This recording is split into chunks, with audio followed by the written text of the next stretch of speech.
So, hello guys! Welcome to Psychology of Freedom. So, pag-uusapan natin ngayon yung bullying. Ni-request yan ni Elena Shimoda 700. So, sabi niya, Psychology of Bullies and what do they gain from it? So, kay Elena Shimoda, thank you so much for requesting this. Gusto ko tong topic na to.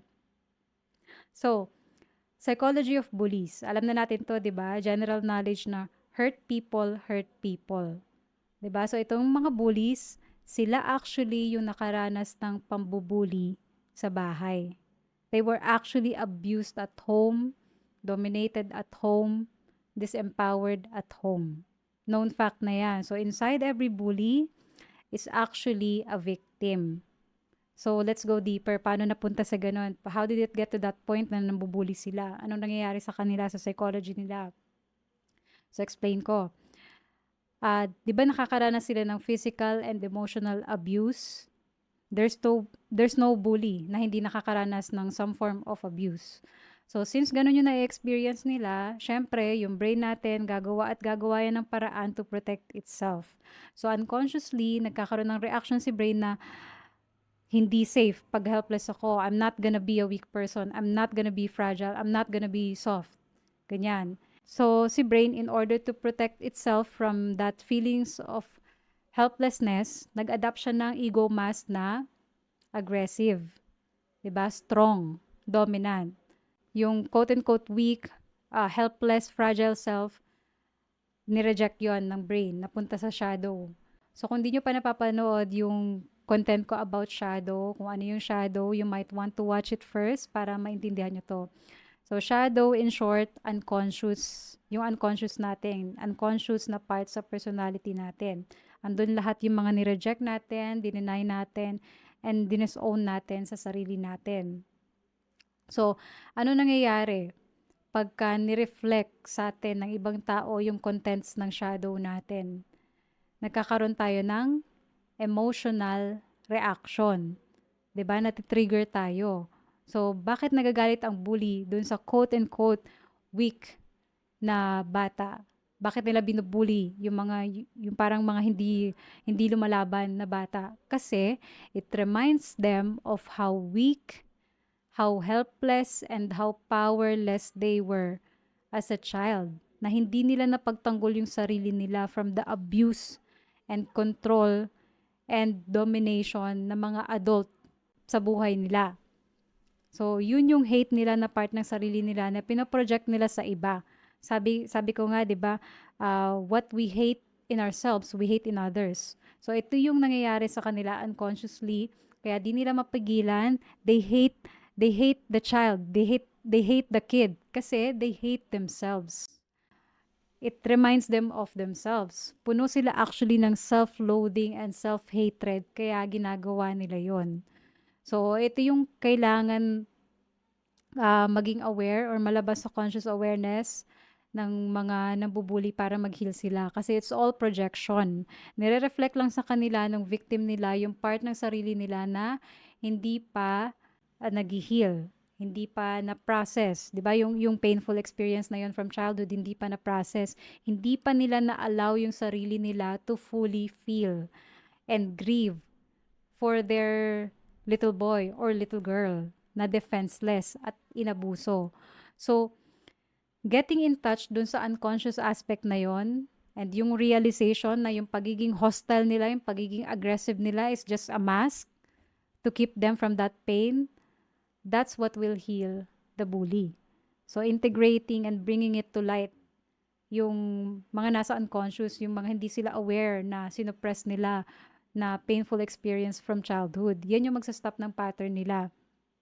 And pag hindi na-heal yung emotional wound na yon, they will continue to project yung wound nila outward sa external source. So, that's just one reason kung bakit nambubuli ang mga bully. Marami pang ibang reason, depende kung anong nire-reflect nila sa kanila ng binubuli nila.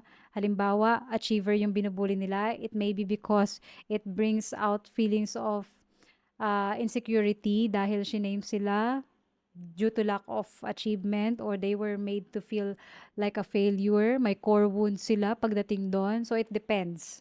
'Di ba? Sa unique history nung nambubuli. So, paano ba natin i-handle ang bullying? Una, kapag mga bata, let's say 6 or 7 years old, ganyan, kapag nakita natin na may nambubuli, we cannot take sides. We cannot take sides. Usually, di ba kasi ang ginagawa natin, dun tayo sa victim, papanigan natin yung victim, tapos i-shame natin, sabihin natin na bad yun ang bubuli. Di ba? No. Actually, yung nambubuli, yung mas may kailangan ng compassion at understanding. 'Di ba? Sabi ko nga 'di ba, inside every bully is a victim. So kung ganun sila ka-aggressive, ganun sila ka-hostile, 'di ba? Imagine kung anong nangyayari sa kanila sa bahay. 'Di ba? A bully is not born a bully. No one is born a bully. No one is born a narcissist. No one is born a sociopath. 'Di ba? Something happened to them. 'Di ba, ang problema ayaw natin ng komplikado, gusto natin simple lang, kaya para convenient sa atin, i-ju-judge na lang natin na itong victim, ito yung good, itong bully, ito yung bad, tapos i-punish na lang natin yung bad, meron tayong masisisi, 'di ba? Problem solved. Hindi na natin kailangan alamin yung history ng batang 'to or di na natin kailangan alamin yung cause ng behavior ng batang 'to. Pero dahil sa ganitong attitude, hindi naghi-heal yung bully and the cycle repeats itself. 'Di ba? So unless we do away with the black and white, good, bad, simplistic thinking and really go to the root, the cause ng behavior, walang maghi-heal and bullying will continue.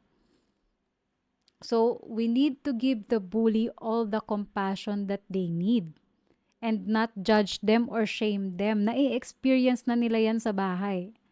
'Di ba? So ano pa yung sasabihin natin na hindi pa nila na-experience o naririnig, 'di ba? Pero that doesn't mean naman na papanigan natin yung bully. Pero mas kailangan kasi nila yung compassion. Kasi they have all that trap, unprocessed trauma, and syempre it has to come out somewhere. Dinisplace lang nila yung yung trauma na yun sa ibang tao. So, we give compassion to both. Not to condone, pero to understand. Sa mga bata to ha, pagdating sa mga bata, pag sa adult kasi medyo different. Pag sa bata kasi kailangan maging proactive tayo. 'Di ba? Pero pag sa adults, we cannot force them. They need to want to heal for themselves. So, kapag kailangang i-therapy yung bata, dapat yung parents din. Hindi pwedeng yung bata lang tapos babalik din siya dun sa abusive environment, 'di ba? Dapat yung parents din. Pero we don't come attacking yung parents, 'di ba? Na kaya ganyan yung anak mo kasi pinapalo mo or inaabuso mo. No. Nasa black and white thinking na naman tayo, 'di ba? Pag ganito yung approach natin, magiging defensive yan sila. And again, walang maghi-heal. So, what we need to do is to understand na itong mga parents na to, biktima din sila ng traditional way of parenting na focus sa control, corporal punishment, paninigaw, etc. instead of connection. So, kailangan mag-heal yung parents para maiba yung dynamics nila sa bahay at hindi na maulit yung cycle of trauma. So yan yung para sa mga nambubuli. Paano naman sa victim? One way to manage it is, again, parenting. Ang mga bata, hindi na natin makokontrol kung ano ma-encounter nila sa labas. Hindi natin sila kayang bantayan 24/7. Ang magagawa lang natin is to equip them.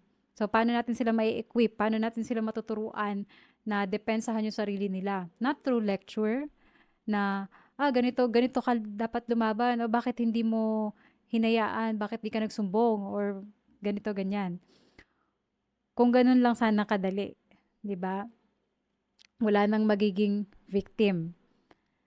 So, paano natin sila totoong matuturuan? They should be allowed to practice at home. Na kapag tinatry nilang mag-speak up, we don't shut them down. We allow them to have a voice kahit na annoying, kahit na we don't agree.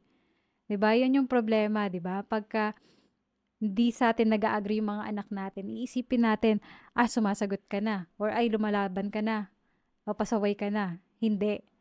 It only means na meron silang sariling thoughts, sariling emotions, sariling desires, sariling preferences. Kasi that is a completely different human being. So what do we expect, 'di ba? We can't expect them to be like us. So kung gusto natin ng sunod-sunuran lang, yung hindi magdi-disagree, yung hindi magno-no, 'di ba?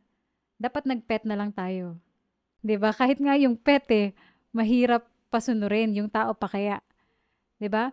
So pag inallow natin yung boses nila sa bahay, na they know na they can speak up pag may hindi sila gusto, they can speak up pagka merong something na hindi sila komportable or pwede silang mag-disagree or if they don't feel good about something, pwede nilang sabihin, allowed silang mag-no. Yan yung attitude na magsa-stop ng bully.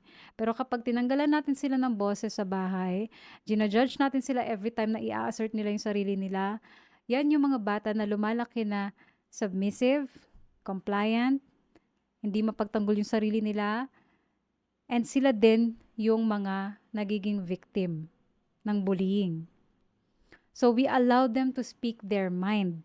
That doesn't automatically mean naman na mag-a-agree tayo sa kanila or susundin natin sila. We just let them have a voice. We just let them be heard. 'Di ba?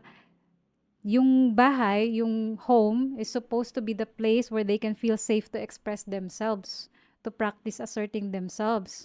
So kung yung anak natin kayang mag-complain, kayang mag-say no, kayang magsabi pagka may hindi sila gusto, nang walang fear, that doesn't mean na may big personality sila.